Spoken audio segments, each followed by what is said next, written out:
everyone. Welcome to this episode of Unraveling the Veil with your host, Yara Rose, also known as Katie Mosier from the yararose.com website. That is YARAROSE.com. Hi, everyone. Welcome back. I am just jumping on here because I felt inspired to talk to you today about soul connections. And I don't know, I probably have told you this before, but I don't remember, so I'm just gonna go ahead and say what it is that I'm feeling because I feel like I wanna share.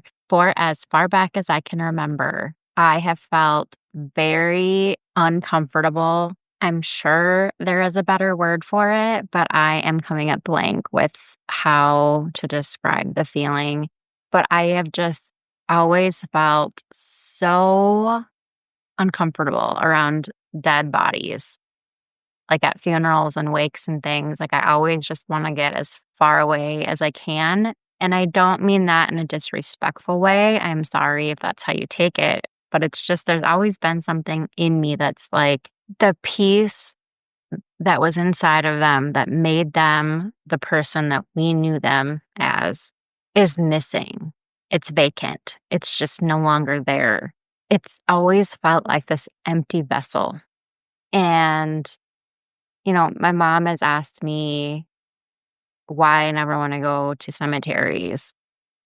And I've always said I have no desire to go to cemeteries because the person that I love is no longer there. The body is at the cemetery, but the the thing that I identify as them is not. So I personally have had no desire, no feeling, no compulsion to go to a cemetery. That's my personal opinion. I know that other people are different, and I totally and completely respect that. And I am not trying to push my beliefs on anyone else. I'm simply trying to explain, like, how even before I knew of this whole other world that I've come to know, I always knew that there was just something off when a person dies. There's just something that completely separates from the body that they used to have and who I knew them to be. There's just something missing.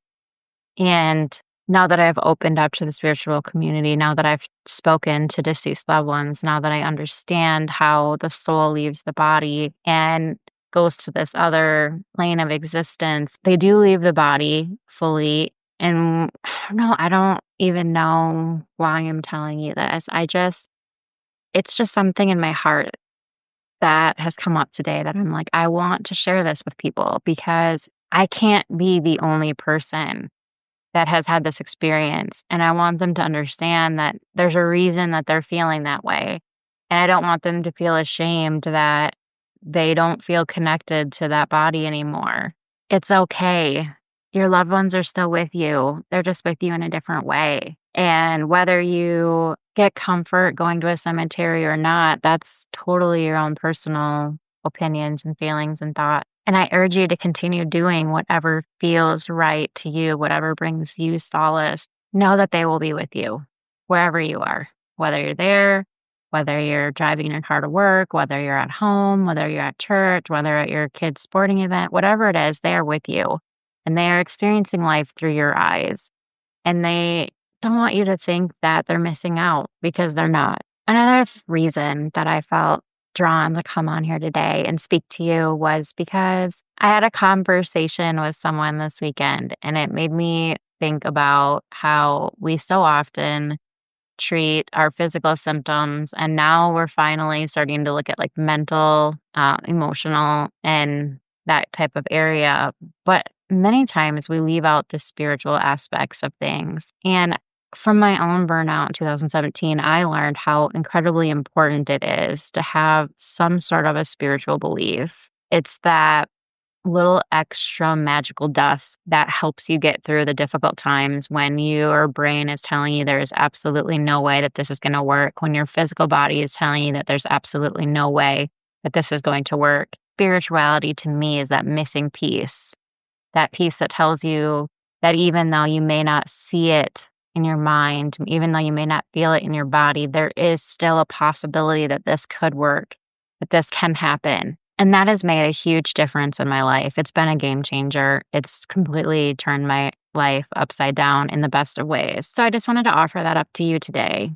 Offer up the idea that if you're struggling with something and your mental and your physical and all of that is telling you that there's no way that you can get through this time, that there's no light at the end of the tunnel, I just want you to think about opening up to the spiritual aspects of your life, to opening the doors to opportunities that you may have overlooked before or may not even have thought about. And encourage your loved ones that have passed on to help you and to guide you and to love you and to show that love in ways that have a special meaning to you and them that will help you to feel even more connected and expand on the relationship that you guys had when they were in this living form with you. And to those of you that do not believe in life after death, I am not here to change your mind.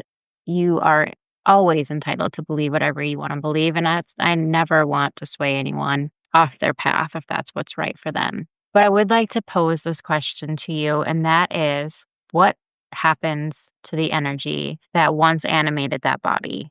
It's a literal science law that energy is neither created nor destroyed.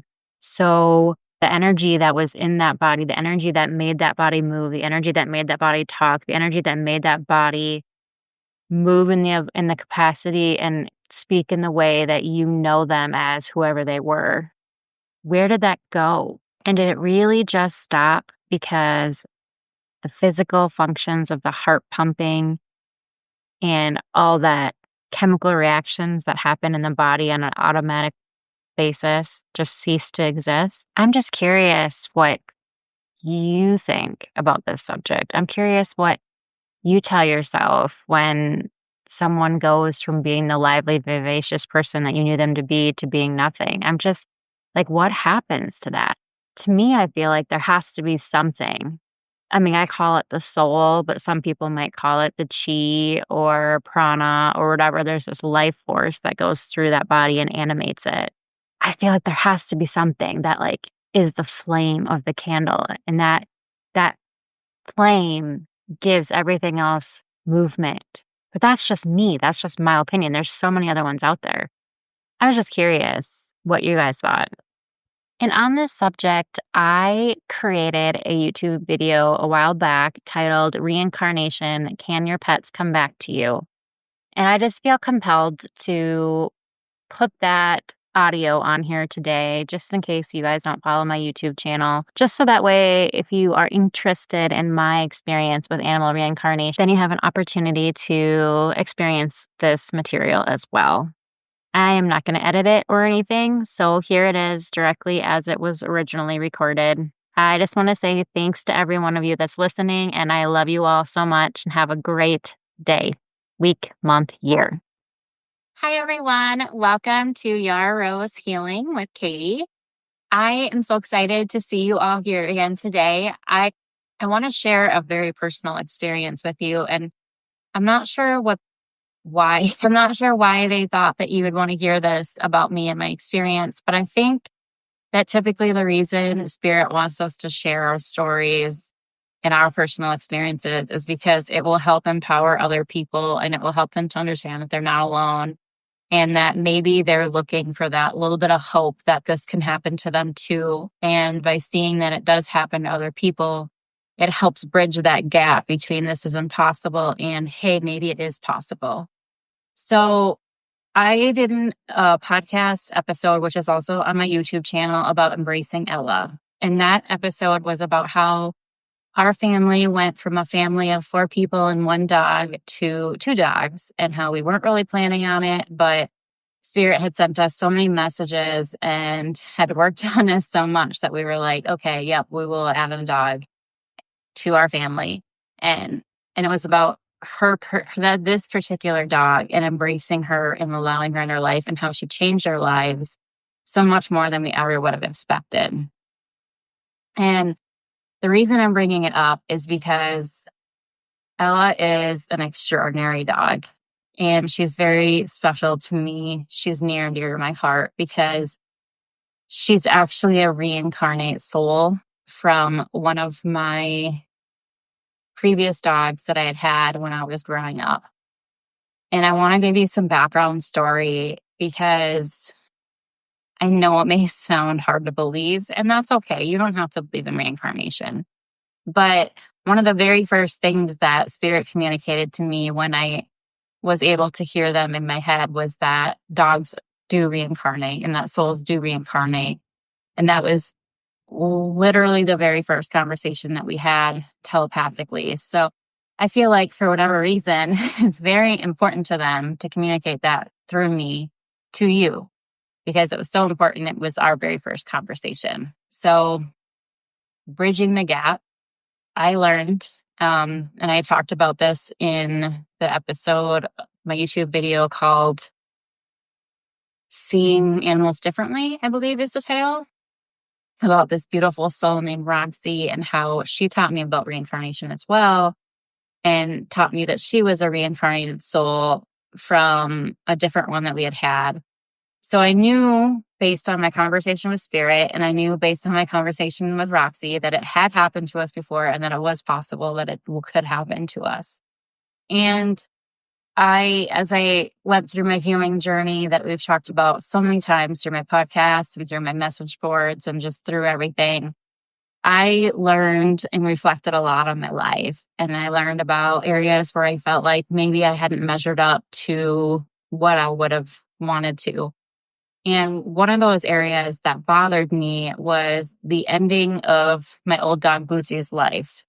And it was one of those things where I don't remember what age I was, but I feel like towards the end of her life, I disengaged. I closed my heart off a little bit because I was scared of losing her, and I didn't want to feel the pain of losing her and how unbelievably terrible that was going to feel. So I started closing off before she even physically left this world.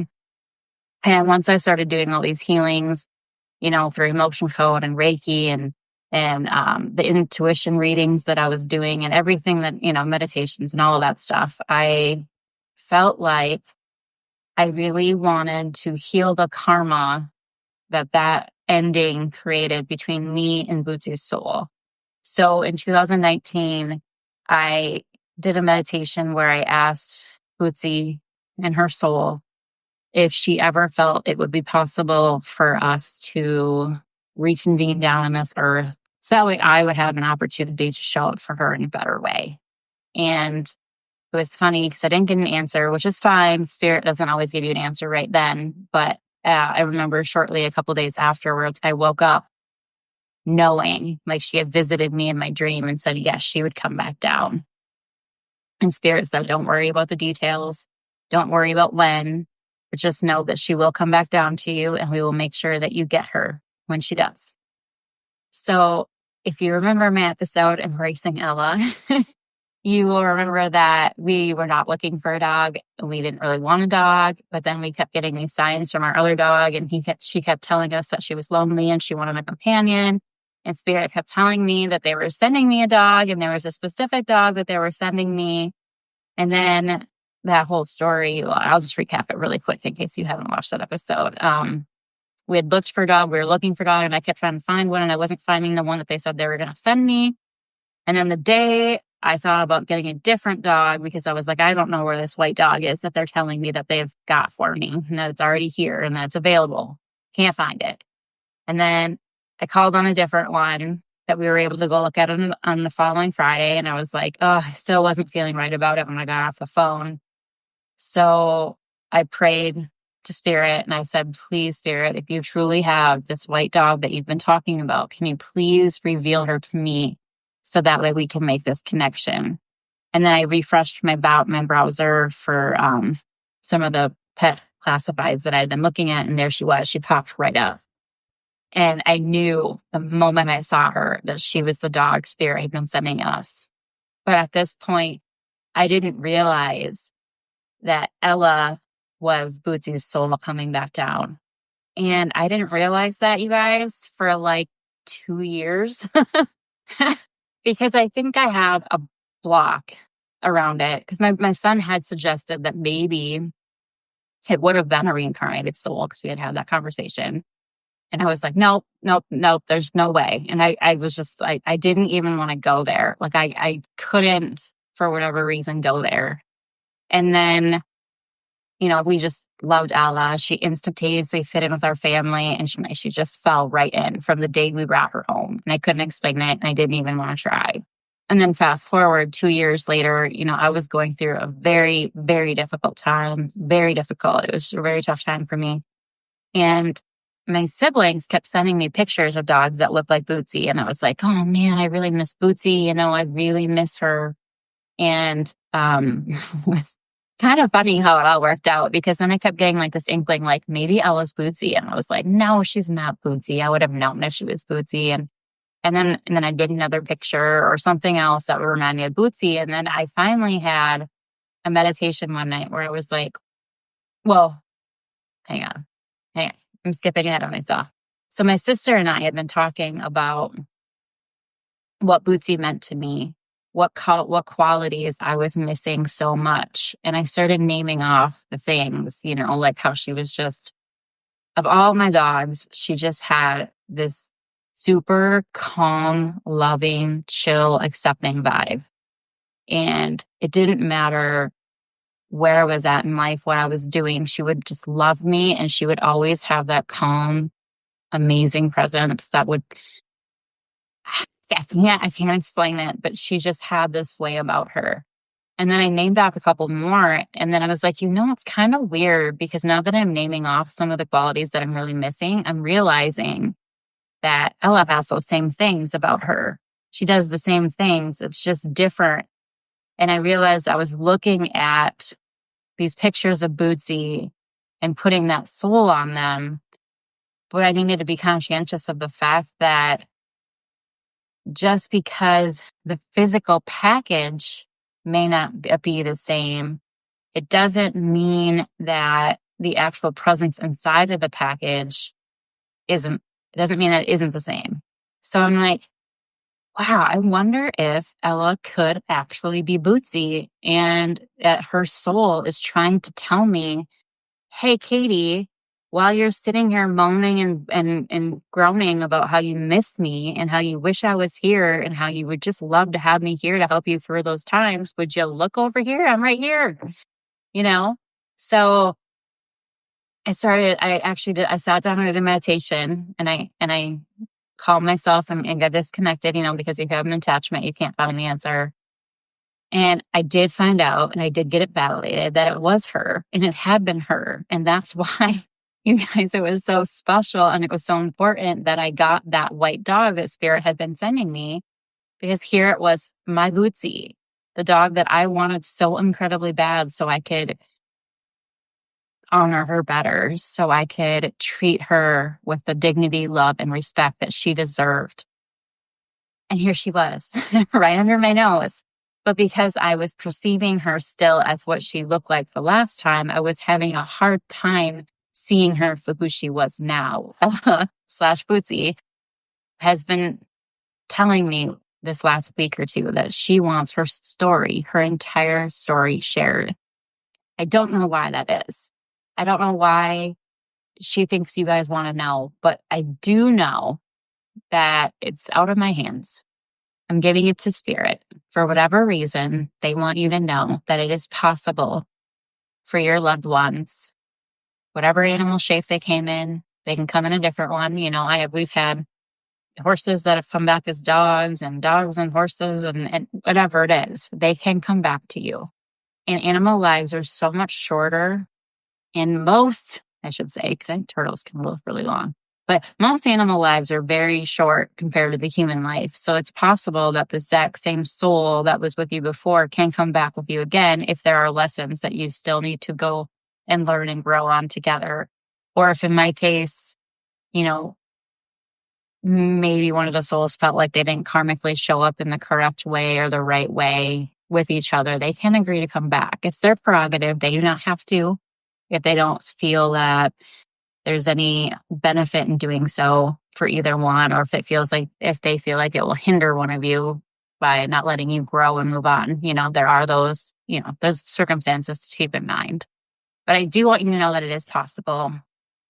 And I do want you to know that even if they don't come back in a physical form, it doesn't mean that they're gone. It just means that you have to learn how to grow and communicate with them in a different way, because they're still always going to be around. That connection that you have with them while you guys are both here, it doesn't just disappear because their physical body is gone. They still have that presence in your life. And I promise you, they're still watching out for you, and they're still sending you love in whatever way that they can, because they love you, and that love does not die with the physical death of the body. Love is eternal. It never dies. Energy never dies. I really hope that this story helps you on your journey, either in expanding your mind or just knowing that you're never alone. Go ahead. And I got my angel numbers here. Your spiritual guides and family can send you signs, validation that something in this message is for you if you don't feel the resonance already. 0330. It's about love, peace, hope, and optimism, and transferring responsibility to others. Progress and creativity are the main words.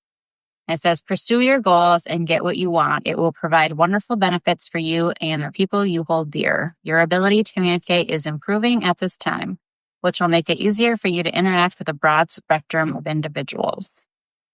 So if you see a 0330, I would say from spirit, they're sending their love, their peace, their hope, and their optimism, and that they want you to pay extra attention to something that struck you in this message today about Ella and her reincarnating for me. I always like to end, so if you haven't watched any of these, I always like to end with the How to Love Yourself card by Louise Hay, because I think these affirmation cards are so important just to help you on your journey. I got 2 of them. Interesting. I'm going to keep them both. It says, I receive life's gifts with joy and pleasure and gratitude. I open myself to all good. Without my past mistakes and all, I would not be here today. I love myself for my willingness to learn and grow. My past is part of the richness and fullness of life. How funny is that? I feel like both of these fit so amazingly with this lesson about learning and growing from your past, and about receiving gifts and opening yourself up to the possibilities that are out there, like reincarnated souls. I really hope this episode about Ella/Bootsy was helpful and inspirational to you, and I hope that you have a beautiful, wonderful day, and it at least provided you with an insight into the potential that is available in the universe. I love you all. Thank you so much for watching. With all of my love, Yara Rose.